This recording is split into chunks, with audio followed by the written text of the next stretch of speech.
네, 안녕하세요. 이번 강의에서는 ARP 기반 라이브 호스트 스캐닝 실습이라는 주제로 강의를 진행해 보도록 하겠습니다. 포스트 익스플로이트 단계에서 라이브 호스트 스캐닝을 수행하는 것은 네트워크에 있는 원격 시스템의 정보를 확보하는 첫 걸음입니다. 가급적 누락 없이 정확한 원격 호스트 목록을 확보해야 이후에 포트 스캐닝, 그리고 서비스 스캐닝 등의 절차를 문제없이 수행해 나갈 수 있을 것입니다. 본 강의에서는 파워쉘 스크립트를 이용해서 자동화된 라이브 호스트 스캐닝을 수행을 하고요. 관련된 코드와 패킷을 분석합니다. 이를 통해서 ARP를 활용한 라이브 호스트 스캐닝 도구의 동작 원리를 이해할 수 있게 될 것입니다.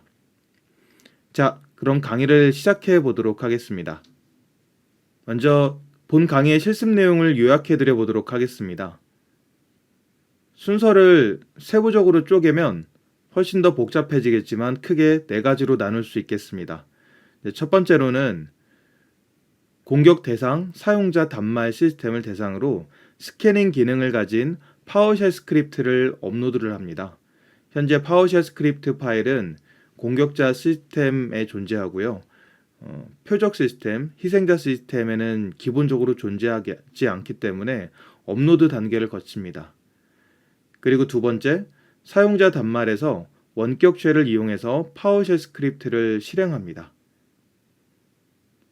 라이브 호스트 스캐닝을 기능을 가진 파워쉘 스크립트이기 때문에 이제 실행을 하게 되면 그때부터 공격 대상 네트워크에 있는 다른 호스트들에 대한 정보들을 획득하기 시작하겠죠. 그리고 세 번째는 사용자 단말에서 패킷 분석 도구를 이용을 해서 ARP 요청 및 응답 패킷을 분석합니다. 사용하는 스크립트가 발생시키는 다양한 ARP 요청과 응답을 눈으로 직접 보셔서 동작 원리를 파악하는 단계라고 볼 수가 있겠습니다. 그리고 네 번째, 사용자 단말에서 ARP 캐치 테이블을 조사하고 갱신된 호스트 정보가 있음을 확인합니다. 이렇게 4가지 혹은 5가지 이상의 스텝을 통해서 여러분이 본 강의에서 ARP를 이용한 라이브 호스트 스캐닝 도구의 동작 원리를 파악하실 수 있게 되겠습니다. 자, 그럼 첫 번째 스텝입니다. 라이브 호스트 스캐닝에 사용할 파워쉘 스크립트를 업로드하는 단계인데요. 기본적으로 이제 파워쉘 스크립트는 저희 공격자 시스템에 있다고 말씀을 드렸죠. 그래서 먼저 공격자 시스템 환경에 접속해 보도록 하겠습니다. 네, 지금 보시는 화면은 공격자 시스템의 화면입니다. 현재 여러분이 보시는 쉘은 희생자 시스템, 즉 거점 시스템의 원격 통제를 하기 위해서 준비된 핸들러 쉘이라고 보시면 되겠습니다. 먼저 거점 시스템으로 사용할 단말이 현재 세션이 유지가 되어 있는지를 확인을 하겠습니다. 이제 미터프리터 쉘을 통해서 원격 통제를 할 수 있는 상황이 준비가 되어 있죠. 자, 그래서 거점 시스템을 통제하기 위해서 해당 세션으로 인터랙티브 모드로 진입하도록 하겠습니다. 네, 이제 거점 시스템을 통제할 수 있는 미터프리터 쉘을 확보하게 됐습니다. 이제 거점 시스템을 대상으로 공격을 수행하기 앞서서 도구를 업로드를 해야 될 텐데요. 이 거점 시스템에게 도구를 업로드하기 전에 먼저 도구에 대해서 좀 설명을 드려 보아야 될 것 같습니다. 저희가 본 수업에서 다루는 라이브 호스트 스캐닝 도구는 공격자 시스템의 루트 폴더에 포스트 익스플로이테이션이라고 이름 지어진 폴더 안에 존재합니다. 해당 폴더 안에 scan livehost.ps1이라는 이름을 가진 파일이 존재하는데요. 이제 이 파일이 파워쉘 문법으로 만들어진 코드들이 들어있는 파일입니다. 사용 방법은 추후에 설명을 드리겠지만 해당 파일은 지금 현재 공격자 시스템에서 실행하는 건 의미가 없죠. 공격자 시스템에서 라이브 호스트 스캐닝을 할 건 아니기 때문에요. 그래서 해당 파일을 거점 시스템에 업로드를 하겠습니다. 업로드를 할 때는 미터프리터 쉘의 업로드라는 명령을 사용을 하겠습니다. 업로드 명령을 처음에 선언하고, 그리고 공격자 시스템에 있는 루트 폴더의 포스트 익스플로이테이션 폴더에 있는 scan live host ch.ps1이라는 그 파일을 지정을 합니다. 자, 이 파일을 우리 공격 대상 단말이죠. 공격 대상 단말의 랩 폴더에 scan live host.ps1 파일로 업로드를 하겠습니다.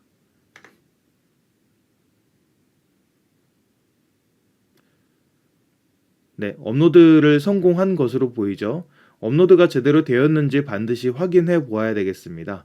그래서 디렉토리 목록을 확인하는 명령을 통해서 확인해 보겠습니다. cd C 드라이브에 랩 그리고 dir/w/a 해당 폴더 안에 scan livehost.ps1 파일이 업로드 된 것을 확인할 수 있겠습니다. 자, 실제 공격 환경이라면 당연히 이렇게 C 드라이브에 랩이라는 폴더에 업로드하지는 않겠죠. 지금 저희는 교육이기 때문에 그 겉에 이제 접근이 편한, 접근이 용이한 폴더에다가 저희 실습에 사용하는 파일들을 몰아넣고 사용하고 있지만, 실제로라면 그 윈도우즈의 템프 폴더라던가 아니면 사용자의 그 %템프 %환경 변수 경로 같이 사용자의 홈 디렉토리 이하에 있는 깊은 곳에 있는 경로를 사용해서 이러한 공격에 사용되는 파일들을 은닉하거나 아니면 그 임베딩 시키기도 합니다. 지금은 일단 편의상 이렇게 복사를 해 놓겠습니다. 자, 이제 다음에 할 일은 업로드를 이제 성공했는지를 확인을 하셨다면, 이제 그 다음에 할 일은 패킷을 분석하기 위한 도구를 실행하는 겁니다. 저희가 스캐닝 도구를 바로 실행을 하게 되면 이제 패킷이 계속 발생이 되지 않습니까? 근데 그 패킷 자체를 모니터링하는 타이밍을 좀 놓쳐버리게 되죠. 나중에 이제 분석 도구를 실행하게 되면요. 그래서 순서상 분석 도구로 먼저 모니터링 준비를 시키고, 그 다음에 라이브 호스트 스캐닝 도구를 실행시키는 것이 맞겠죠.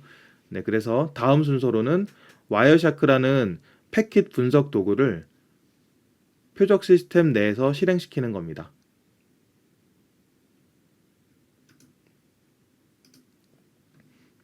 네, 보시는 화면은 표적 시스템의 화면입니다. 와이어샤크 프로그램을 실행을 시키겠습니다. 물론 환경 안에 설치가 되어 있고요. 관리자 권한으로 실행하겠습니다.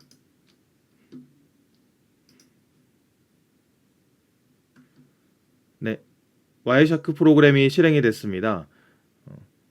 이제 설치되어 있는 네트워크 인터페이스 카드들의 목록을 보면요, 여기 이더넷 03이라고 써 있는 이 네트워크 카드에서 지금 트래픽이 발생되고 있음을 확인할 수 있겠습니다. 해당 네트워크 카드를 모니터링 하겠다고 선언을 하시면 되는데, 해당 네트워크 카드를 더블 클릭하시면 되겠습니다. 그럼 와이어샤크 프로그램은 이제 이 네트워크 카드를 모니터링하기 시작합니다. 이제 보시는 것처럼 가만히 놔두어도 여러 개의 패킷들이 지나가는 걸 볼 수가 있는데요.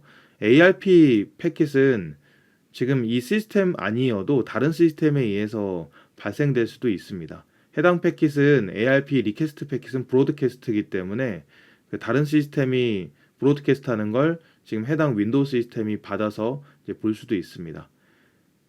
그리고 그 외에 TLS 패킷이 오가는데요. 이 TLS 패킷은 실제 우리가 알고 있는 그 SSL TLS 패킷은 아니고 공격자 시스템과 그리고 희생자 시스템이죠. 윈도우 시스템 간에 주고받는 CNC 오퍼레이션 트래픽입니다. 443 포트를 사용하다 보니까 이제 TLS 패킷으로 위장돼서 이제 보이는 거죠. 자, 어쨌든 저희는 그 포커싱을 해야 될 패킷은 ARP이기 때문에 디스플레이 필터에 ARP라고 입력하고 엔터를 누르겠습니다. 네, 여기까지 이해가 되시죠? 그럼 실행이 끝났으니까 와이어샤크가 어, 다음 절차를 진행해 보도록 하겠습니다. 다음 절차는 라이브 호스트 스캐닝 스크립트를 실행하는 겁니다. 이제 뭐 라이브 호스트 스캐닝 스크립트, 파워쉘 스크립트 얘기하는 거죠. 이 스크립트를 실행을 해 보겠습니다. 실행하는 방법은 다음과 같습니다. 일단 파워쉘 스크립트니까 파워쉘을 먼저 실행을 하고요. 그 다음에 해당 스크립트의 경로를 주고, 그리고 스캐닝할 그 범위를 지정을 합니다.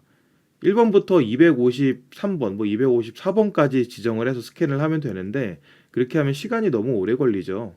이제 그래서 저희는 그 1번부터 50번 정도까지 스캐닝을 시도하도록 하겠습니다. 이제 기본적으로 잘 스캐닝이 된다면 총 다 해서 4개 그 호스트가 검색이 되는 게 이제 정상이 되겠습니다. 그래서 실행을 시켜 보겠습니다. 네, 일단 파워쉘 스크립트이기 때문에 파워쉘이라고 입력을 하고요. 먼저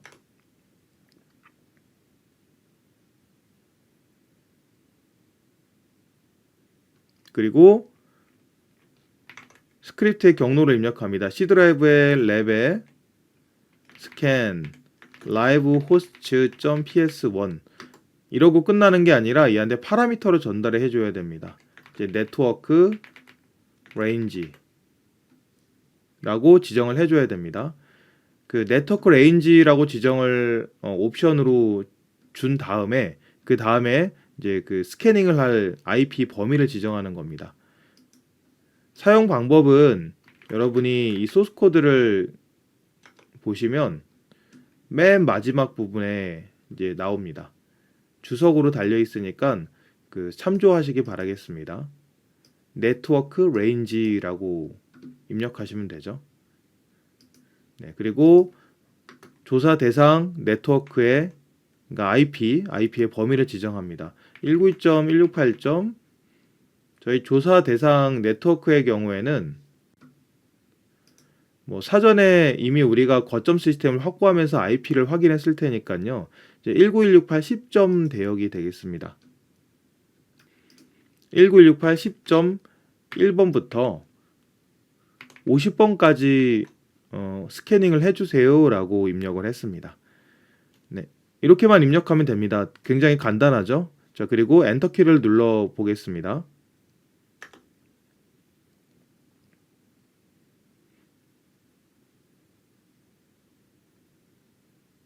네, 이제 스캐닝이 시작이 됐습니다. 이 스캐닝 툴의 동작 원리에 대해서 간단하게 좀 설명을 드리겠습니다. 현재 스캐닝을 하는데 시간이 걸리기 때문에요. 그 소스 코드를 좀 소개를 시켜 드리는 게 맞을 것 같습니다.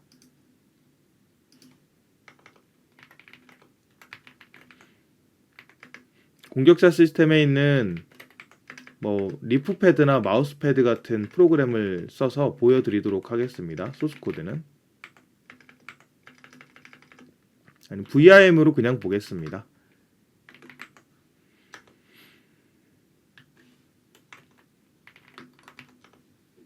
네, 살펴보면요. 그 코드가 되게 길죠. 근데 그 핵심 코드만 여러분이 이해를 해주시면 되겠는데요. 이제 기본적으로 이 라이브 호스트 스캐닝 도구의 동작 방식은 ARP 리퀘스트가 발생하고 그에 의해서 해당 시스템으로부터 ARP 리플라이를 받겠죠. 지금 이 시스템이 리플라이를 받게 되면 그 리플라이의 정보는 현재 시스템에 ARP 캐시 테이블에 기록이 됩니다. 그 ARP 캐시 테이블이라는 것에 그 원격 시스템의 IP와 맥 어드레스가 이제 매칭돼서 기록이 되는데요. 이제 그 정보를 바탕으로 해서 현재 원격에 있는 시스템들의 목록을 추출하는 것이 여기 여러분이 지금 보고 계신 소스 코드의 핵심 동작 원리라고 보시면 되겠습니다. 후반부 코드를 잠깐 살펴보도록 할 텐데요. 이제 후반부 코드가 사실 핵심입니다. 이제 후반부 코드에 보면 루핑을 하는 부분이 있죠. 이 루핑을 하는 부분을 보면 이제 final ARP 캐시라고 하는 변수를 참조를 하는데요. 이 final ARP 캐시는 이제 위쪽에 있는 코드를 보면 알겠지만 현재 이 시스템에 ARP 캐시 테이블의 정보가 이 안에 들어 있습니다. 그래서 이 안에 있는 여러 개 엔트리들이 하나하나씩 그 추출이 되면서 루핑을 도는 거죠. 그래서 그 루핑을 돌면서 뭘 뽑아내느냐. 지금 여기 주석을 보시면 알겠지만 저희는 192.168 10.1번부터 50번까지 조사해줘 라고 명령을 내렸지 않습니까? 그래서 그 네트워크 IP 범위 내에 있는 목록만 따로 추출을 하는 겁니다. 왜냐하면 ARP 캐시 테이블에는 저희가 원하는 범위를 넘어서는 목록들도 있을 것이죠. 그래서 그 저희가 파라미터로 지정한 범위인지 아닌지를 매치 옵션을 사용을 해서 이제 확인을 하는 거라고 볼 수가 있습니다. 그러니까 어떻게 보면 이쪽은 ARP 캐시 테이블을 가져온다. 첫 번째. 그리고 사용자가 파라미터로 전달한 네트워크의 스캐닝 범위에 있는 것만 솎아낸다. 그래서 결론적으로는 라이브 호스트라고 하는 이 변수 안에 그 목록들이 사용자가 지정한 그 대역에 있는 시스템 목록들이 저장이 될 것입니다. 이해가 되시죠? 그렇게 어려운 내용은 아니죠. 그럼 여기서 여러분이 질문을 하실 수도 있는 부분이 핑이라는 문자열이 간혹가다 보이는데요. 이제 기본적으로 핑이라는 그 문자열이 보이는 이유가요. ARP를 이용해서 뭐 핑을 한다는 의미도 있지만 우리가 원격 시스템하고 통신을 하려고 이제 핑 패킷을 만들지 않습니까? 핑을 할 때 뭐 ICMP를 이용하는 핑도 상관이 없습니다. 그때 원격 시스템에 대한 그 IP 통신을 할 때는요. 당연하겠지만 로컬 네트워크 안에서는 맥 어드레스를 이용해서 통신을 하기 때문에 반드시 ARP 프로토콜을 이용을 해서 리퀘스트 리스폰스 단계가 거쳐져야 됩니다. 물론 캐시 테이블에 없다는 전제 하에서요. 그래서 그 과정을 거치면서 캐시 테이블이 이제 갱신이 되는 건데 결론적으로는 우리가 ARP 리퀘스트를 발생시키게 하려면 네트워크 통신을 하기 위한 조치를 취해줘야 되는 거고 그 수단으로 우리는 ICMP를 이용하는 핑 패킷을 사용을 한 겁니다. 어차피 호스트가 살아있지 않으면 ICMP 핑 패킷이 나가지도 않습니다. 왜냐하면 살아있지 않는 시스템이기 때문에요. 네, 그래서 그 로직만 이해하시면 되겠습니다. 자, 그럼 다시 이제 스캐닝 결과를 확인해 볼 텐데요. 그 19168 10.1번부터 50번 대역까지 현재 조사를 하는데 듀레이션이 이제 164초 정도 걸렸다고 하죠. 거의 3분 가까이 걸린 겁니다. 그래서 결론은 19168 10.10번, 20번, 30번, 40번 4개의 호스트가 원격에 있다고 지금 얘기를 하고 있습니다. 참고로 지금 여러분이 사용하고 계신 그러니까 거점 시스템이죠. 피해 시스템, 공격 대상 시스템의 IP 주소는 19168 10.50번입니다. 그러니까 자기 자신을 제외한 나머지 10번부터 40번까지가 현재 이 네트워크 안에 살아있다고 이제 얘기를 해주고 있는 거죠. 네. 그리고 이제 패킷을 한번 보겠습니다.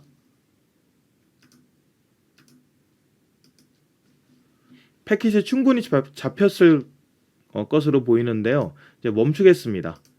도구도 충분히 동작을 했으니까요. 보면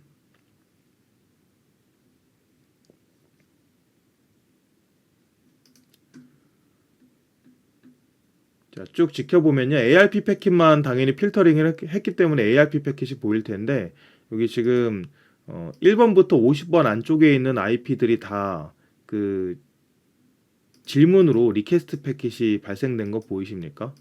27번, 뭐 44번, 50번을 넘는 게 없죠. 왜냐하면 제가 50번까지 조사라고 했기 때문에요. 그래서 그 안쪽에 있는 여러 개 그 시스템들이랑 통신을 하기 위해서 ARP 리퀘스트가 지금 현재 이 PS 시스템, 거점 시스템으로부터 나간 거고요. 발생된 거고 그 패킷을 여러분은 보고 계신 겁니다. 살아있지 않다면 당연히 응답이 없겠죠.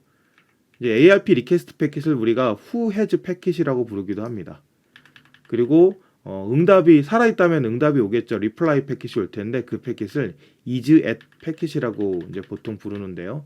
이제 쭉 리퀘스트가 충분히 나갔다가 이제 is at 패킷이 후반부에 보이는 걸 알 수가 있습니다.